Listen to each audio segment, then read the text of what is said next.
So now we're going to jump into AppSec. And the gentleman's name is Ray Kelly.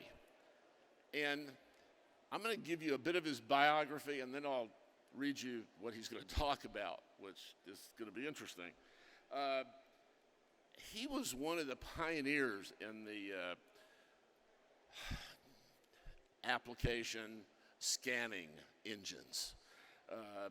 And you know, he's a guy you want to stay close to because many of the companies that he's been with were acquired by Barracuda, HP. You know, the companies he's been involved with at the formative stages have all made lots of money and been very successful.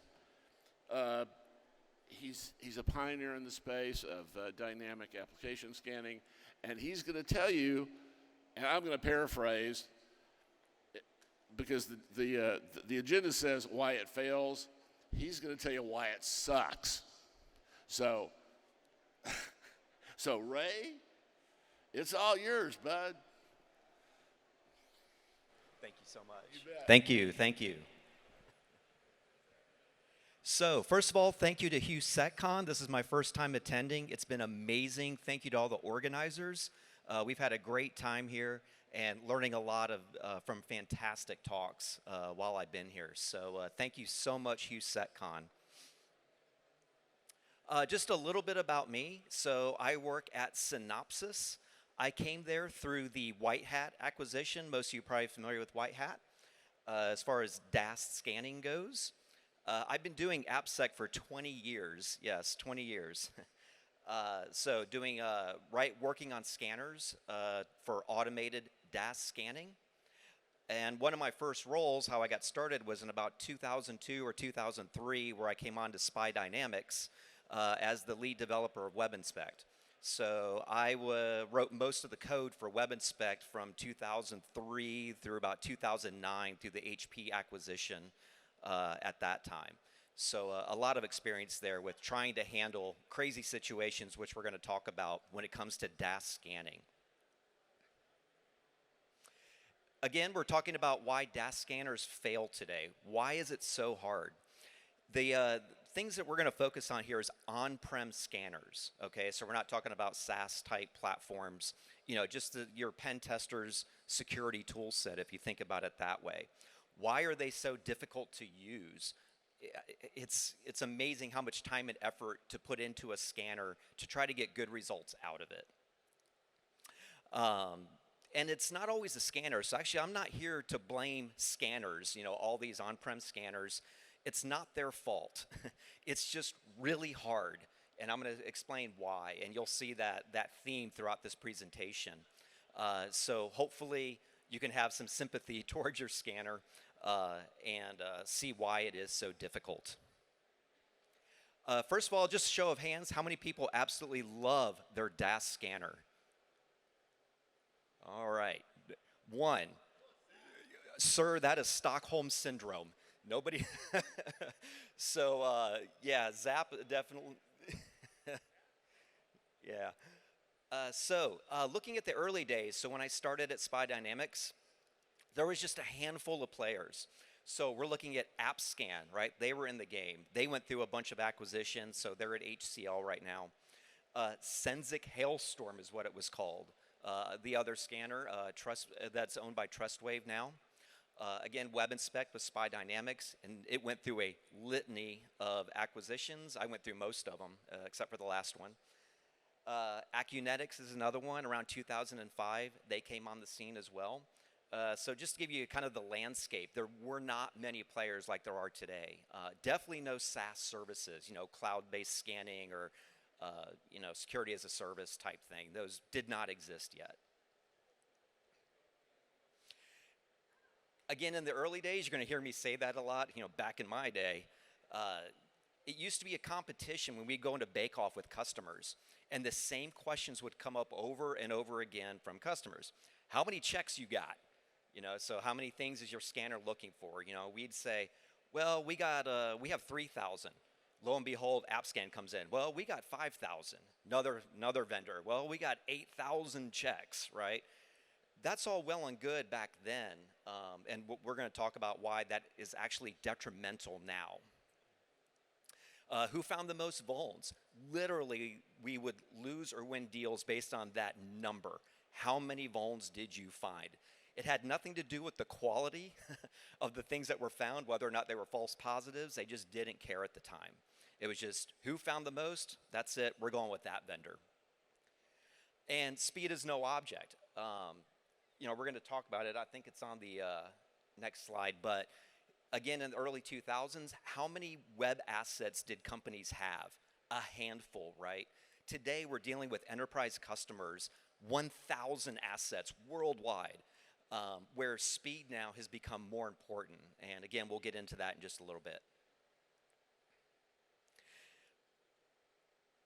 Back then, websites were fairly static, very light JavaScript, right? Simple HTML links, piece of cake. We can crawl through that all day long, no problem. Sites were small. They didn't have thousands of web pages. There wasn't an Amazon back then.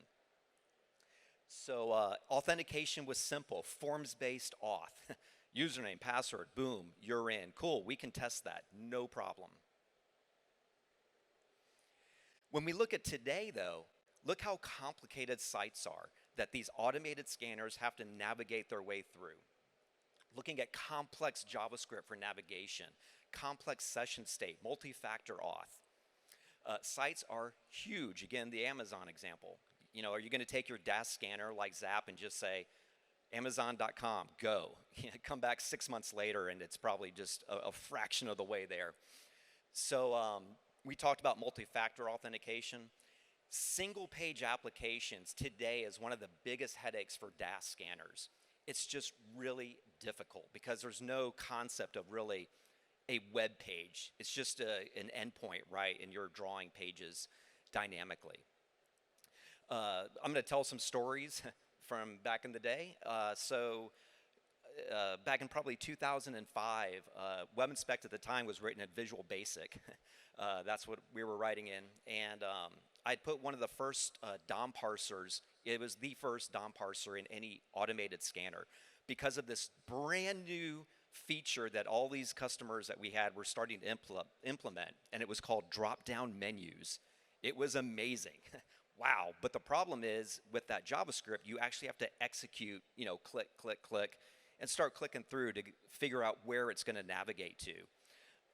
So it was groundbreaking. I used an Internet Explorer ActiveX control, put it within WebInspect, and tried it out. Seemed pretty good. Was working pretty well. We're making our way through. So late at night, so the other thing I should mention too is back then, things were kind of not very well defined as for what you can do to websites out on the public internet. It was a little bit of a gray area with what you can poke and what you can't poke. And I think we're also past the statute of limitations, so we'll tell that. So because of that, we didn't have an internal QA lab. Our QA lab was the internet, and that's how we would go and make sure the product worked. And so late at night, I was like, hey, man, I'm going to take this JavaScript parser for a spin, right? And so it was late, like 10 o'clock at night. And I started it, and what it would do was pop up a window, click, click, click, click, shut down the window, go to another page, pop up another window, click, click, click, click, and make its way through. Perfect. Go. And then I went out to go get a bite to eat at like Huddle House with some friends that were still in the office. I come back about 2 hours later. My machine is cooking. You can just hear the fans are whirring.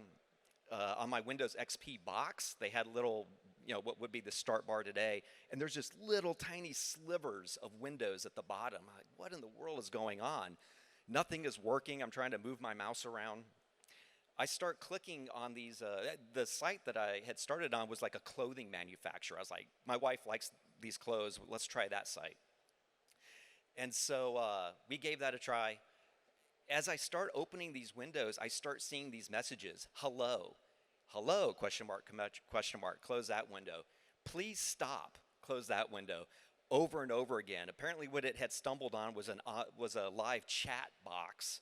And some poor soul was on the under end of that getting thousands of chat requests saying like script alert XSS or tick 1 equals 1, just unloaded on them in the middle of the night. So I felt pretty bad about that. Again, we talked about the number of assets. So, looking back at early 2004 and 5, it's just, you can see just the explosion. Again, it speaks to how enterprise customers are having to deal with their assets, right? And having to secure these. There are just so many, and CISOs are under pressure to try to get these tested. And again, DAST, it's tough, really tough. Crawling is hard. So there was a talk actually yesterday dedicated to just crawling, trying to crawl websites. So I'd encourage you to look that up when these videos get posted up. For instance, WebSphere, I like to call it the devil's framework. It is absolutely atrocious from a DAST point of view.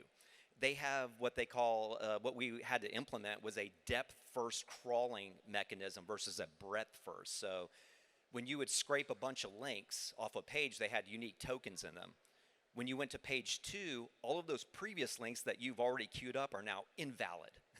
So you always have to go all the way back to the top of the tree, click your way down. Okay, cool, we tested that. Go all the way back to the top of the tree over and over again to try to test this. Incredibly difficult. This screenshot is from actually IBM, which tells you how do you crawl WebSphere content with our own crawler. That's just one page. There's a whole other page of instructions, how to configure the scanner, how to configure the website. Just incredibly difficult. Crawling recursive folder structures, whether it's a lot of the times the scanner will pick up links. It doesn't know if it's relative or absolute. So you get folder 1, folder 2, folder 1, folder 2, folder 1, folder 2, folder 3, on, and your scan just never ends, right? Just as an example of something that's difficult.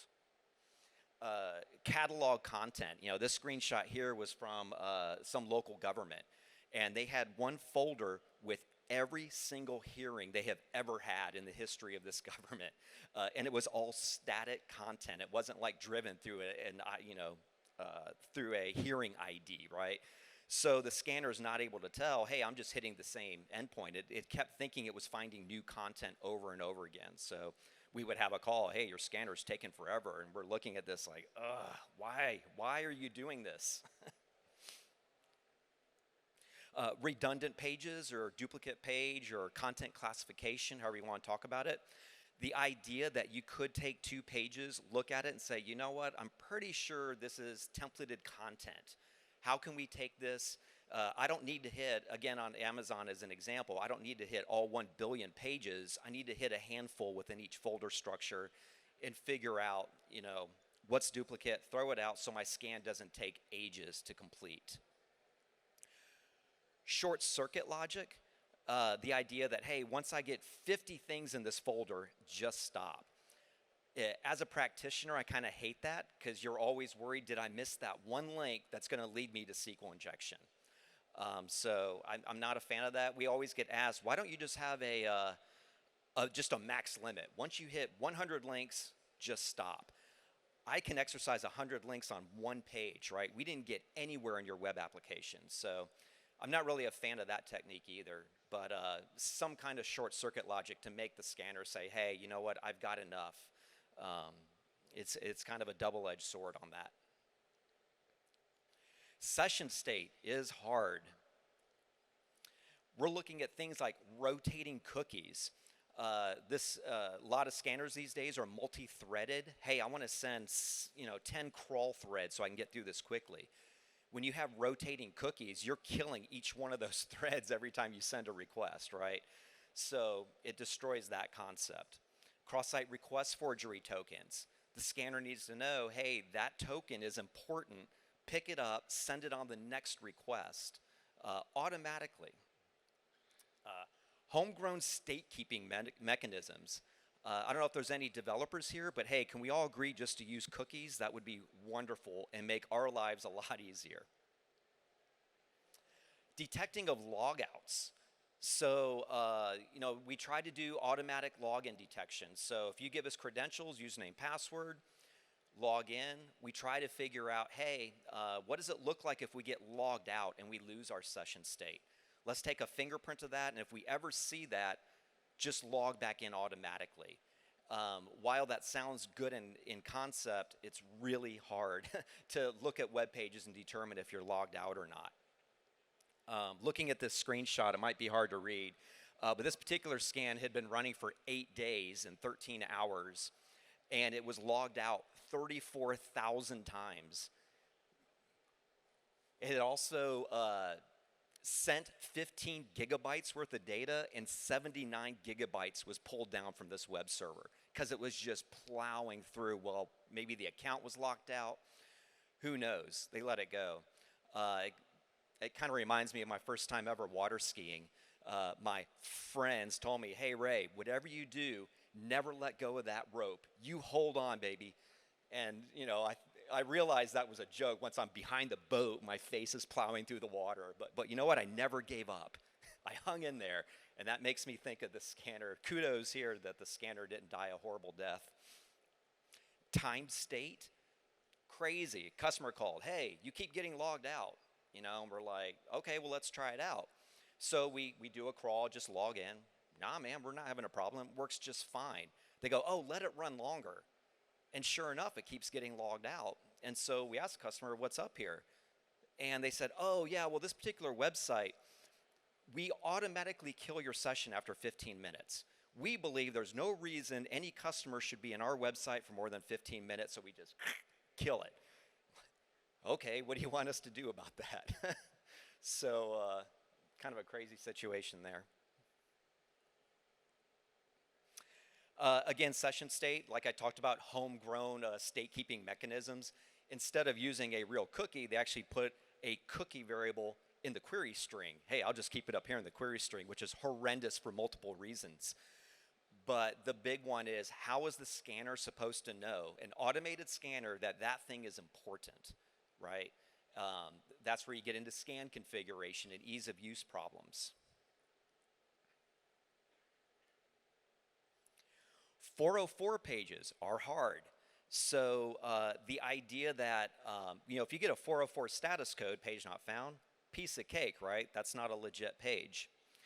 However, when you're returning something that's a 200 OK, but it's really a logged out page, how is the scanner supposed to know that? So again, we solved that through fingerprinting. Let's send a garbage request to the server, see what that looks like, and keep that handy so as I'm crawling and attacking, we can compare and throw out those pages that are really not valid. And it's important because when you get into like known file checks, hey, I want to search for admin or web stats, unless it knows what 404s look like, you're just going to have false positives all down your website and all down your web results. So being able to handle 404s properly is hugely important, and it is hard. Forms parsing is hard.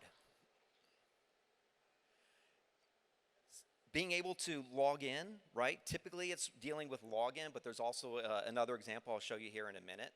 We need to exercise forms in a DAST scanner properly for two reasons. One is to crawl the site, right? If you have forms which take you to certain areas of the website, we want to make sure we exercise those to thoroughly crawl your website. And the other reason is for attacks, of course, right? As we submit a form, that's probably going to give us some post or query string data that we can take and now attack those parameters for things like SQL injection, cross-site scripting, and such. One thing I forgot to put on here is production safety. So again, back in the day, there was a startup company, which is now a behemoth of an enterprise that was using our scanner.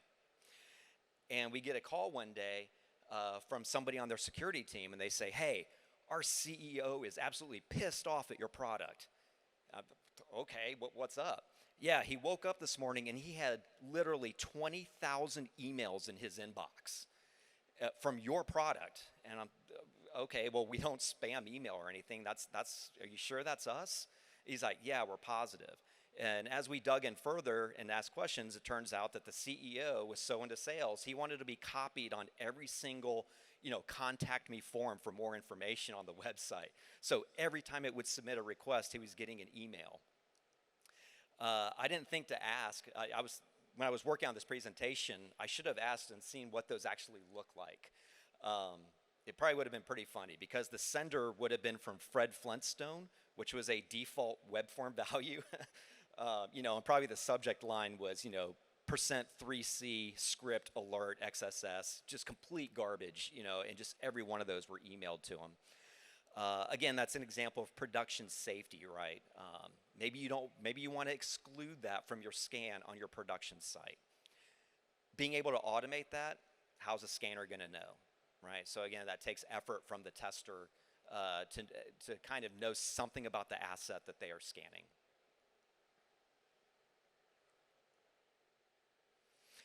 Another one that drove me crazy, a customer called, hey, you can't log in, and I had the username password, worked every time, piece of cake, like manually, right?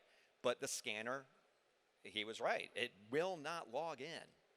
And it took forever to figure out that the developer of the website, instead of, when the form was posted, instead of referencing the post data by the name, they were using index. So hey, take the first piece of post data, that is the username.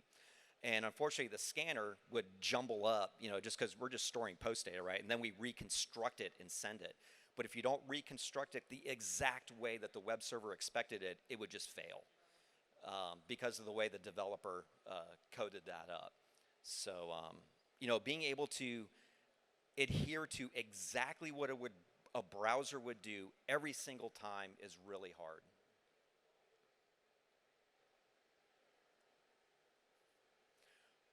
Looking at forms parsing again, DOM-based forms. So if we look at an example here, right, there's hey, we're going to go shop for a vehicle, right, and there's a drop down. I pick Alfa Romeo. Dynamically, the next category fills up with all of the models of the car, right? And so even if it's not dynamic, and you look at this form, anyone want to take a guess at how many permutations that this one page has, right? Every single car manufacturer times every single model times every single year, right? Again, if we need to exercise that, because if we don't, we could miss content on the web page.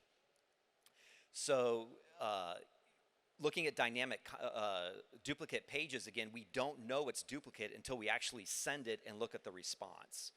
So, easily this could generate tens of thousands of different permutations that we would like to hit to get good coverage, but there just isn't time for that. So, we use some different techniques to say, hey, exercise a few of the options, each one individually, and grab a consensus of where all these pages go and try to figure it out that way. But another one where forms parsing causes issues a lot of the times and is usually a big cause for slowdown within your scan.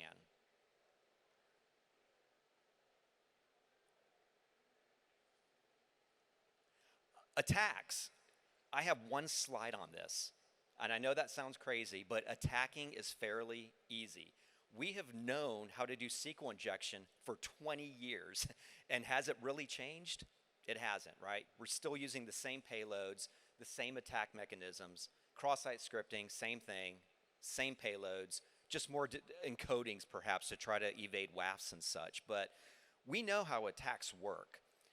The only problem here really is noise in the sense of like false positives or low impact findings. It's always tricky, right? And even just last week, we were dealing with a customer who wanted to know about a certain kind of vulnerability that was just low hanging fruit, what you would call, right? It's informational. And a lot of, you can't satisfy everyone because other customers will say, hey man, that's just noise. I don't need to know about that because an attribute is missing off of a particular tag, right? But some customers do want to know all those. So how do you find that balance in doing that? Again, false positives, huge issue with DAST scanners. We're trying to get better. I'll talk a little bit about that as well.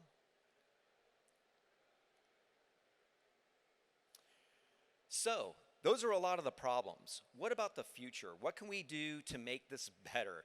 How can we solve these problems that organizations are facing? And the way I envision it is like a triangle. There's three pillars: speed, accuracy, and ease of use. If we can solve those three things when it comes to DAST, I'm pretty confident that everybody would start liking their scanner at some point. But again, that's really hard to do to solve these problems. Let's look at each one of those. Speed, right? Scan times have got to be faster. We can't spend weeks raging through one website, trying to find vulnerabilities. It doesn't work. We have to find other solutions, distributed scanning, optimizing attack rules, and I'll give an example of that in just a moment. It's got to be fast. Shifting left, right, to use the buzzword, a lot of customers want to do that. And they say, hey, I want to shift DAST left. And, the vendors have tried it, and it's usually not successful, because who is going to hold up their pipeline for 8 hours because a DAST scan is running, right? People are like, hey, man, is that thing shipped yet? Is that thing shipped yet? No, we got a scan running in our pipeline trying to wait for that thing to finish. It just fails, right? Without fixing the speed issue, we just can't get there. I had a meeting very long time ago with a very large enterprise customer. We met with their CISO, and we went and talked with him. We had a team of us, and he goes, look, man, you guys are killing me, absolutely killing me. I have thousands of assets worldwide. I can't even touch half of my assets within the year, right? How am I supposed to report back to that and say, hey, we're kind of secure, when you haven't even looked at half of your websites? And he said something that really stuck with me at that time. He goes, I don't need great results. I need good results quickly. And kind of a light bulb went off in my head that, wow, people now are starting to put speed over even accuracy, or thoroughness, I guess is probably a better word. That it's that important, because what's the point of being extra thorough if you can't get to half of your assets? If you recall earlier in the presentation when we talked about the battle, right, between vendors and say, hey, we got 5,000 checks, we got 8,000 checks. That's good, but here's where it kills you, right? Because now you're spending more time sending checks for Joe's bulletin board system that came out in 1998 and has really no value in being in the app scanner today. So being able to prune those things out, figuring out what it is we want to look for, high value targets, high value vulnerabilities, find them quickly and find them accurately.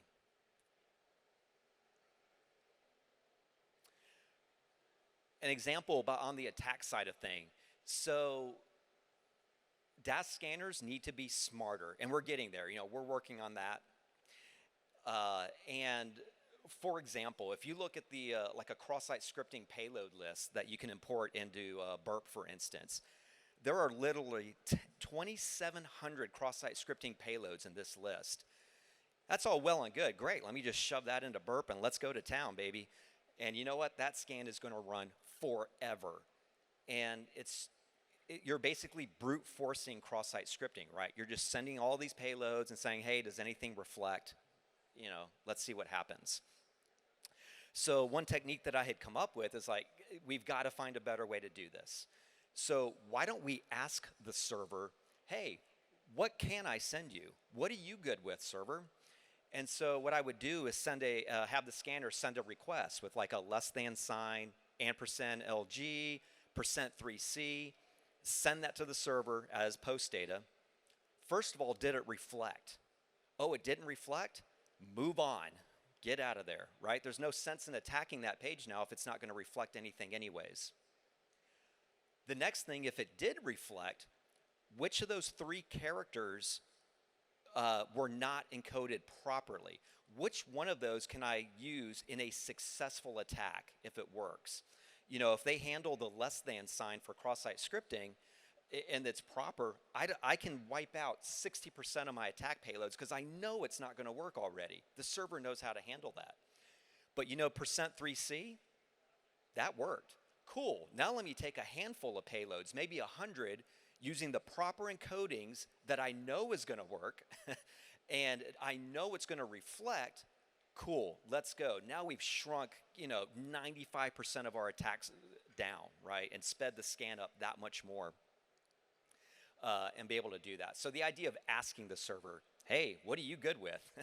That's what I'll use for my attacks. So just one example of how we're trying to be smarter about how we attack from a DAST point of view. Next, remember we talked about speed, the next pillar, ease of use. If anyone has been inside of any of these on-prem scanners and their settings pages, they are crazy. Am I right? The amount of settings that you have in these scanners to configure things like multi-threading, authentication, how to crawl, excluded website, excluded domains, excluded file extensions, excluded MIME types. In one particular scanner, I took a look at its settings file. It was literally 1,200 pages, 1,200 lines long with all the settings that you could custom configure. And by the way, it got that way because of crazy websites where the customer goes, hey, we have timed web, state. Fine, became an inside joke. We'll add an option for that to be able to handle that situation. And over the course of 2 decades, it just grows exponentially and out of control. I used to joke that this was my scanner that I wrote. Super awesome DAST scanner, URL and a big button that just says hack. And it goes and does everything correctly. That's my dream scanner right here. Maybe one day we can get there. And again, to be able to handle different platforms, right? Again, single page applications, WebSphere, that the scanner just knows what it's looking at and how to attack it properly with very little configuration. We've got to solve that for companies, right? We think of enterprise customers, maybe some of you are with them, and I know it's nice to think, oh, they have this huge pen test team that's working, using these scanners. They don't. They have a handful of pen testers or a very small security team, and they don't have time to go and analyze by hand every website. Okay, now let me go set up all these settings in my scanner so I can try to get halfway decent results. It just doesn't work that way.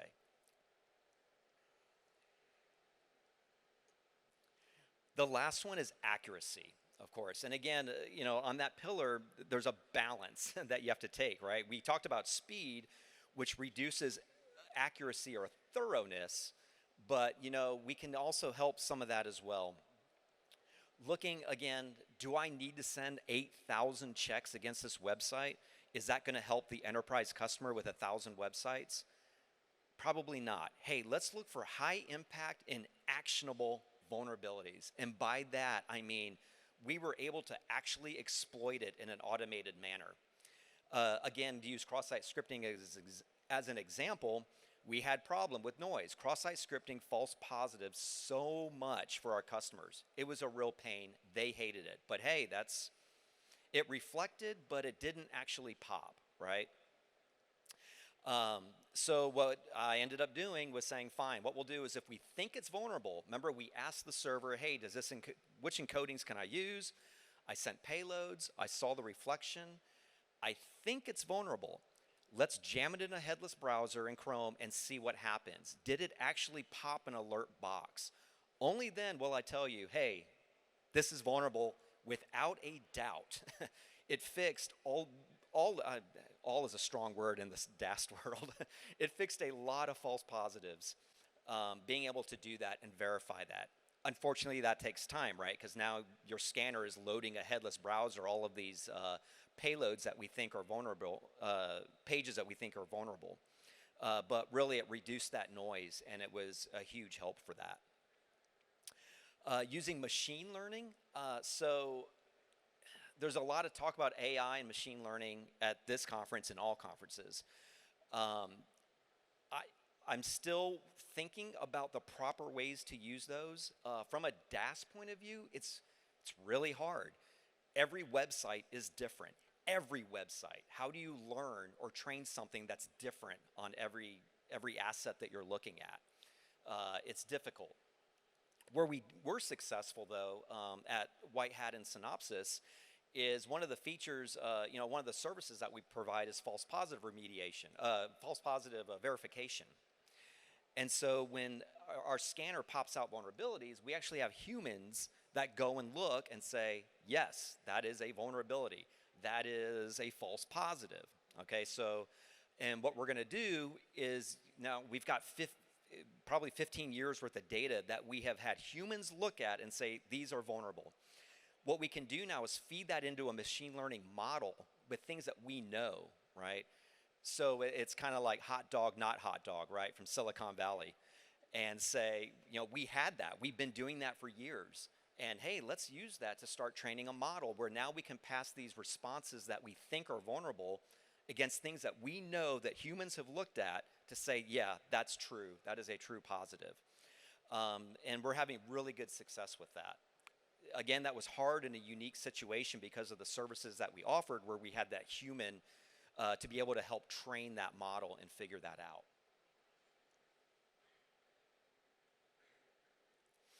APIs, I won't go too deep into here other than it's really hard. Again, this was another topic from yesterday, talking about APIs. So the idea that you need to know what you're attacking when it comes to an API. And it's easy enough for someone to say, the developer goes, well, hey, here's a Swagger file or open API file. Have at it, man. Well, when you feed, a lot of scanners these days take that as input, right? You can say, hey, here's a Swagger file. Go scan this for me. But what context did it get out of that? So for instance, the Swagger definition will say pet ID. That is an integer. Cool. We can put an integer in that. But is it valid? Is it good? Text strings, what am I going to put into that? There's no idea of context when it comes to that from an automated scanner that you don't want to spend a day configuring. And usually, again, back in the day, we did it. We put API scanning into the product, ran it. Every customer that ran it, the only thing it would ever find is 500 server error. Lots of them. Because all the server was doing was vomiting, saying, I have no idea what you're doing here. You're sending me garbage that makes no sense. So that was tough. Nowadays, something we offer is like using Postman. If you have functional tests that your teams have already built using Postman, likely it has valid data. So I can take that, pull it into the scanner. Maybe it has 10 parameters with all valid data. Let's attack parameter 1 now and leave the other 9 parameters exactly the same. Send those attacks. We have a much more higher likelihood of finding something valuable because most of the data is actually accurate and makes sense to the web server. Once we're done with that parameter, go on to parameter 2. Put the original value back in value 1 and go to town. So we're only attacking one parameter at a time. It's easy enough to put a SQL injection payload in all 10 parameters and say, go. What's the server going to, it's just going to throw up, right? So the idea that, attacking one parameter at a time gives you a much more higher likelihood of finding something. The downside is speed. It's going to take a lot longer because it's going to take a lot more requests. So that's still a challenge today, for sure. So, in summary, what are we looking at today? DAST scanners have got to keep up with modern applications. It's hard. New technologies, new frameworks, trying to keep up with those. Looking at approaches to help organizations shift left, shift DAST specifically left. And we get asked about it all the time, but more often than not, it just doesn't work because of speed. Speed kills. And if we don't shift left, it's just catch up, right? What is the process today? Well, it's too slow. We can't put it in our pipeline, or our QA team, they don't have security experience to run these scanners. So we'll push it into production and test it there. Well, yeah, that's what customers do. What other options do you have, right, when it comes to DAST? And and then the scanners are finding environment-related issues, right? Hey, you're using OpenSSL that's vulnerable to Heartbleed. We didn't know until it was already on the production server, or the production server. The QA lab was updated, but not your production server. That's not something that's going to be found another way other than poking on that production server at that SSL handshake and look for Heartbleed or Poodle or Drown. Those OpenSSL vulnerabilities. But again, you're catching up. You're already in production. Again, I just want to highlight this, the mantra for my teams and for the DAST side of things is speed, accuracy, ease of use. We've got to solve those problems for our customers. And with that, I will open up to questions. Yes.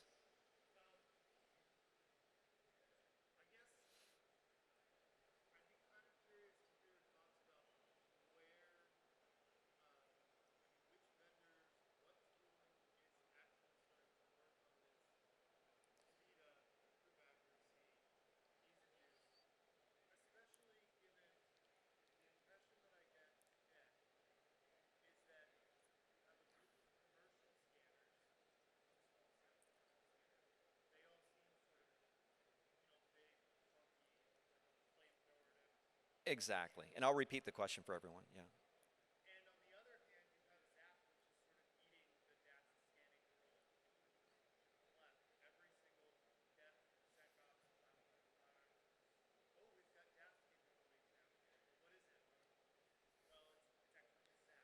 Exactly, exactly. Yeah, so the question was which apps app scanners don't suck? Who is making progress? And of course we are. But to be fair though, I'm not happy with what I see in the industry. We're in a safe space, right? I feel strongly, being a practitioner as such, that we have failed you as organizations when it comes to DAS scanning. They are, again, we've been doing it for 20 years. They're still too slow. They're still noisy. Why isn't this being fixed? I think organizations are getting, I think vendors are getting a little bit better when starting to use ML and AI to weed out those false positives, right? Attacking smarter. I don't know if I can say, hey, this vendor, they're killing it, dude. They're better than anyone else. When it comes to Zap, I mean, a big thing for the entry point for that is price, right? These on-prem scanners that are built by vendors, they're not cheap, right? So I think that's usually the foothold that Zap gets in, how they get in the door for price reasons. Yeah. Other questions? Yes.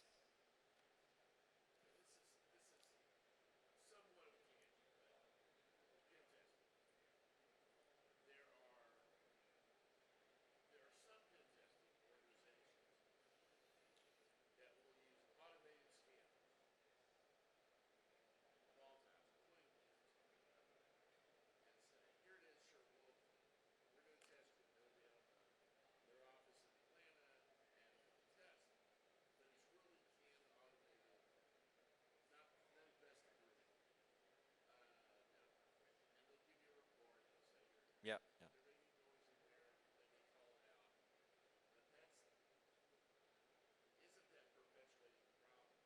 Yeah, so the question was around, hey, when you get a pen test, you get a report that says, hey, here's all the stuff we found, right? Or usually it's maybe pretty small, the list. And the problem is, pen testing as a service, or if you are a pen tester, you're under the gun, right? You don't have a month to spend on a test. And so, did you configure it properly? Did the pen testing service configure the scan? Did they actually crawl my entire website? You kind of don't know. Uh, and so unfortunately you just kind of at the will of that pen tester and hope that they actually did a really good job and found all of the resources on the website. And so that's a tough one again, that makes that difficult. Yeah. Yeah.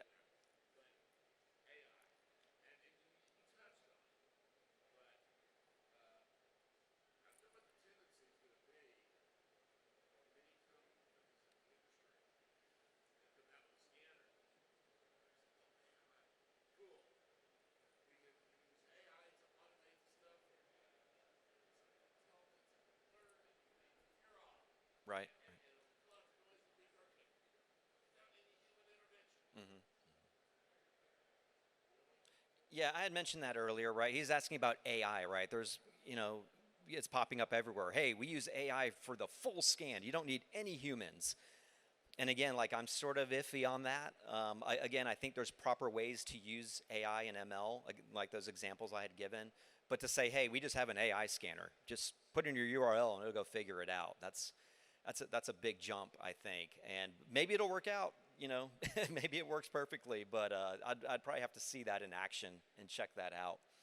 I got to wrap up, so I will be at our Synopsys booth if you have further questions or more horror stories, like how we booked an entire flight on a major airline that was 8 months out with Fred Flintstone, Barney Rubble, and such. An example of the airline not realizing that their test environment was hooked up to their production booking servers. But I'll be over at the Synopsys booth. Come by and say hi if you want to learn about the products, and be happy to meet you all. Thank you.